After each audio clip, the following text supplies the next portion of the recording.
Hal tersebut akan berpengaruh signifikan karena masyarakat menggunakan sarana dan prasarana yang sama saat pilkada nanti.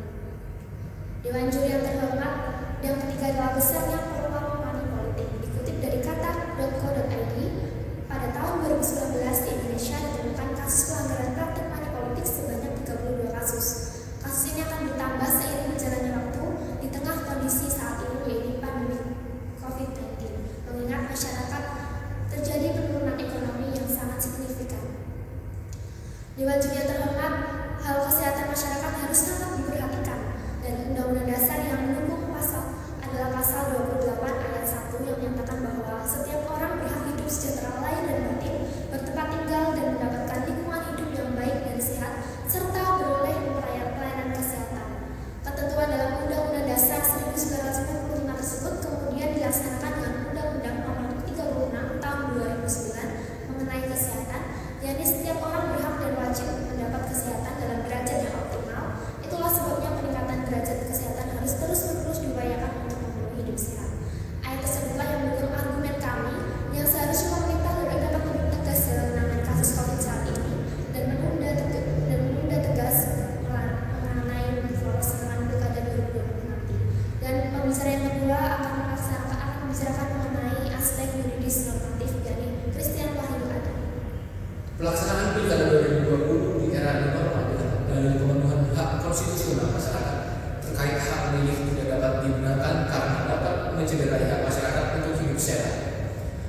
Pada prinsip sikap pusat mengenai pembatasan hak asasi manusia telah menyatakan dengan tegas bahwa kesehatan masyarakat dapat dijadikan dasar untuk membatasi hak-hak tertentu agar negara mengambil langkah terkait adanya ancaman serius bagi kesehatan penduduk ataupun individu anggota masyarakat.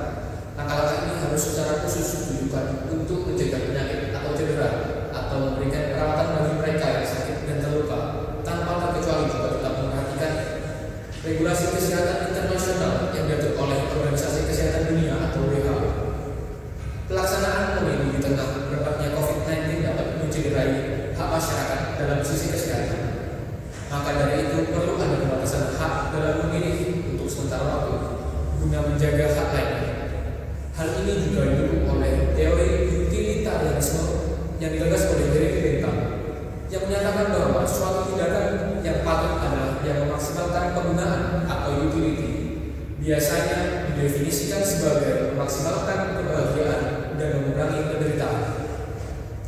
Pada tanggal 31 Maret 2020, Presiden Joko Widodo telah menetapkan Kepres Nomor 11 Tahun 2020 tentang penetapan kedaruratan kesehatan masyarakat Coronavirus Disease 2019 atau COVID-19. Kepres ini menandakan bahwa COVID-19 merupakan jenis penyakit yang menimbulkan kedaruratan masyarakat dan wajib dilakukan penanggulangan secara peraturan perundang-undangan. Undang-Undang Republik Indonesia Nomor 6 Tahun 2018 tentang kekarantinaan kesehatan Pasal 1 Ayat 2 menyatakan bahwa kedaruratan kesehatan masyarakat adalah kejadian kesehatan masyarakat yang bersifat luar biasa dengan ditandai penyebaran penyakit menular dan atau kejadian yang disebabkan oleh radiasi nuklir, pencemaran biologi, kontaminasi kimia, bioterorisme dan pangan yang menimbulkan bahaya kesehatan dan berpotensi menyebar lintas wilayah atau lintas negara. Maka dari itu sudah jelas bahwa pelaksanaan pilkada 2020 di era normal ini tidak dapat dilakukan dalam waktu dekat. Perlu diingat kembali bahwa Undang-Undang Nomor 10 Tahun 2016 Pasal 201 yang menyatakan bahwa pemungutan suara serta gubernur dan wakil gubernur, bupati dan wakil bupati serta wali kota dan wakil wali kota hasil pemilihan tahun 2015 dilaksanakan bulan September tahun 2020 dinyatakan dicabut dengan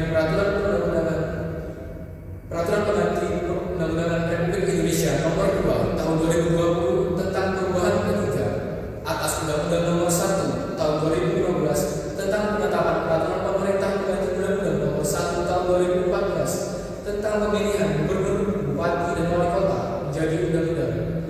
Pada pasal 201A ayat 3 dengan jelas menyatakan bahwa dalam hal pemungutan suara serentak sebagaimana dimaksud pada ayat 2, yaitu bulan Desember 2020, tidak dapat dilaksanakan. Pemungutan suara serentak ditunda dan dijadwalkan kembali segera setelah bencana non alam sebagaimana dimaksud mekanisme sebagaimana dimaksud dalam pasal 122A. Disahkannya Perpu ini menjadi undang-undang telah sesuai dengan Undang-Undang Dasar Negara Republik Indonesia tahun 1945 yang mengamanatkan agar kesehatan masyarakat menjadi prioritas di tengah pandemi ini. Mengingat putusan Mahkamah Konstitusi nomor 55 PU 17 tahun 2019 bahwa pada halaman 323 sampai dengan 324 menyatakan model keserentakan pelaksanaan pemilu tetap dinilai konstitusional berdasarkan Undang-Undang Dasar Negara Republik Indonesia tahun 1945, maka dari itu putusan ini masih bersifat final dan mengikat serta dapat menjadi landasan dalam penggabungan pemilihan gubernur, bupati, wali kota, DPR, DPRD, dan presiden sesuai opsi keserentakan pemilu dalam putusan tersebut.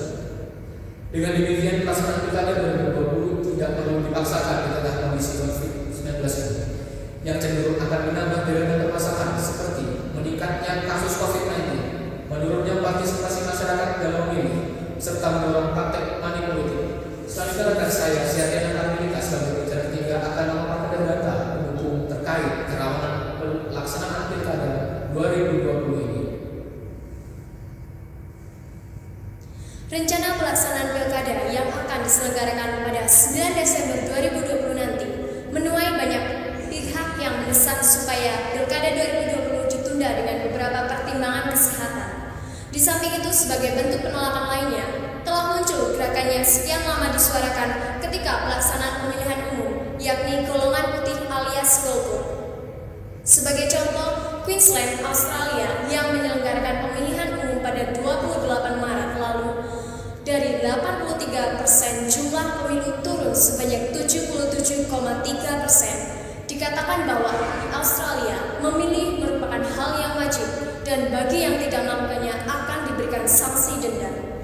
Dan warga Australia banyak yang memilih untuk memberikan denda daripada harus terancam terinfeksi COVID-19. Pemilu yang diselenggarakan di Prancis pada bulan Maret lalu juga terjadi demikian. Jumlah dari pemilih hanya sebanyak 44,7% dari jumlah sebelumnya, yakni 63%. Telah diperkirakan bahwa jika pilkada 2020 tetap dilaksanakan, maka angka partisipasi masyarakat dalam mengikuti pemilihan kepala daerah 2020 akan turun. Hal ini karena masyarakat lebih memilih untuk golput daripada khawatir dengan kondisi kesehatan mereka di tengah pandemi COVID-19. Peneliti Perkumpulan untuk Pemilu dan Demokrasi Perludem menduga bahwa tingkat partisipasi pemilih akan mengalami penurunan drastis pada pilkada 2020, sehingga angka golput dipastikan akan meningkat. Jumlah kasus harian COVID-19 di Indonesia telah tercatat rekor pada Kamis 9 Oktober 2020 yang mencapai 3.861 kasus, yang mana 33% diantara ialah berasal dari DKI Jakarta.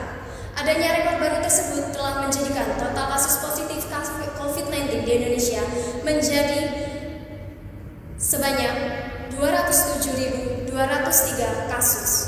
Melansir dari data Universitas Johns Hopkins bahwa angka tersebut telah menempatkan negara Indonesia pada peringkat 2 jumlah kasus terbanyak di Asia Tenggara setelah Filipina dan menjadikan urutan ke-23 di dunia.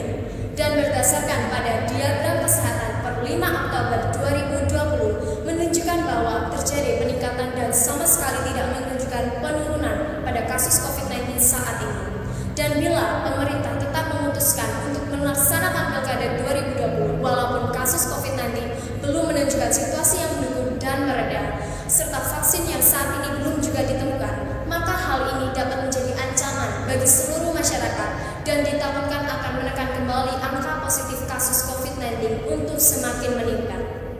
Melihat kondisi ekonomi masyarakat yang saat ini juga sangat lemah, hal yang ditakutkan adalah sistem money politik yang akan meningkat dengan memanfaatkan kondisi tersebut saat pilkada 2020 nanti.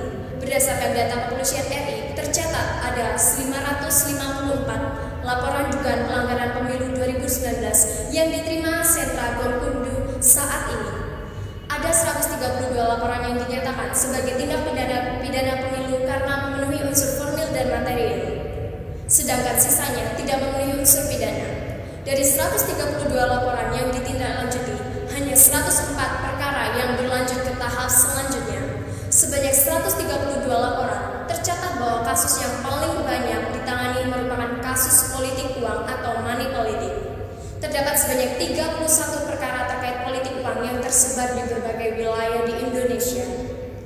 Berdasarkan diagram skor Indeks Kerawanan Pilkada Provinsi 2020 menunjukkan bahwa terdapat 9 provinsi di Indonesia yang memperlihatkan angka skor terhadap kerawanan pilkada Provinsi 2020. Angka skor tertinggi didapati oleh Provinsi Sulawesi Utara yang mencapai nilai skor nasional dalam Indeks Kerawanan Pilkada Provinsi 2020. Dengan demikian, proposisi yang kami tawarkan terkait pilkada yang akan diselenggarakan pada 9 Desember 2020 sepatutnya dilakukan penundaan dan dapat dilakukan dengan pemilu serentak pada 2024 sesuai dengan keputusan Mahkamah Konstitusi. Karena hal ini diprediksi dapat meningkatkan angka penularan COVID-19. Putusan Mahkamah Konstitusi ini dapat dijadikan sebagai acuan keserentakan pemilu 2024. Dan kami tetap kontra terhadap mosi pelaksanaan